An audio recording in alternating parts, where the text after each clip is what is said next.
These reviews for your show from the Edinburgh Fringe, possibly the best political comedy show on the Fringe. Oh, thank God you got the nice ones. They were all brilliant. Is there a better political comic than Matt Forde currently working in the UK? I can't think of another to touch him. And these people really know their stuff, so congratulations. Thank you. How was last Thursday for you? Oh, my word. Dramatic. What were you doing? Tell everybody what you were doing, what you were up to on election night. I was on the host of the Channel 4 Alternative Election Show. Right.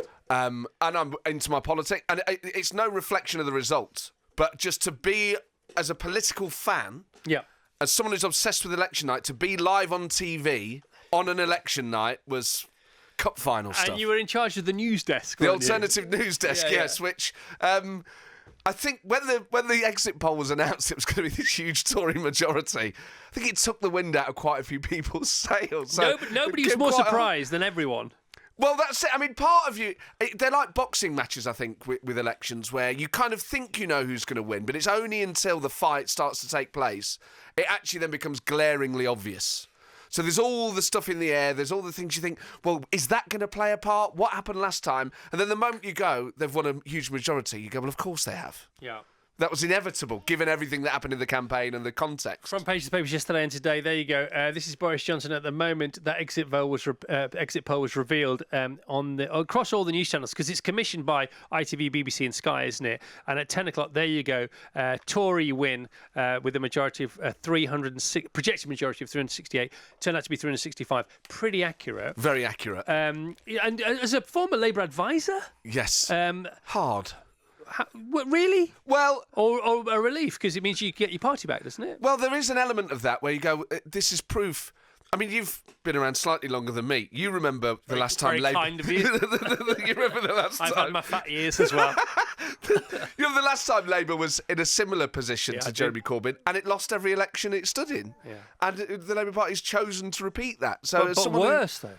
Oh, absolutely worse, yeah. So as someone who thinks the Labour Party should be moderate and roughly around the centre-left, it's been a really difficult exercise in... And you shouldn't say that I told you I was right, but some people have been trying to gently nudge the Labour Party to a more moderate position, and they've not been treated too well. Which I agree with you, but gently nudging doesn't work.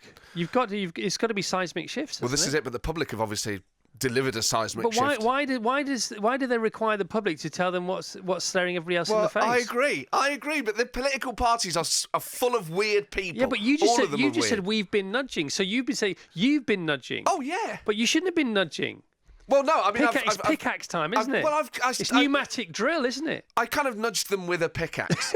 And with a drill. You nudged them, but you were very close to the White Cliffs of Dover at the time. Yeah, I mean, you have to be polite in the way that you're doing it, otherwise you can't win hearts and minds. But I do, and now we've got... I mean, I have to say, there is part of me, as someone who impersonates Boris Johnson, that was privately... Yeah, your agent's thrilled. Oh, absolutely. Yeah. I just need Trump to get re-elected, and give us some post-election win, Boris Johnson. No, I want to pay. Well, by the way, we're going to get Brexit done, and I do want to talk, by the way, to the people that voted not only for my great party. But those who voted in other ways, and it's an honour to be here, by the way, with Hugh Grant and Matthew McConaughey, who and they said to me, Matthew McConaughey, on the way out, you've got to get Brexit done.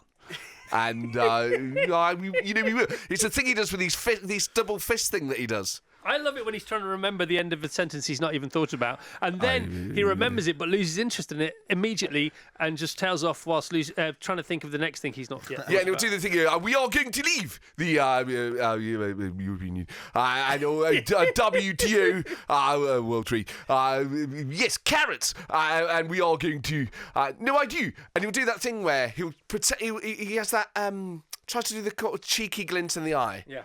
Well, they go, but Prime Minister, you have offended some of the most vulnerable people in this country. You go, oh, come on, I don't. You long time ago. No, but I am. No. I am sorry. I am. I do. I want to. Come on. He sort of gambles. He gambles on the interviewer, finding it too awkward. The Chris Evans Breakfast Show with Sky.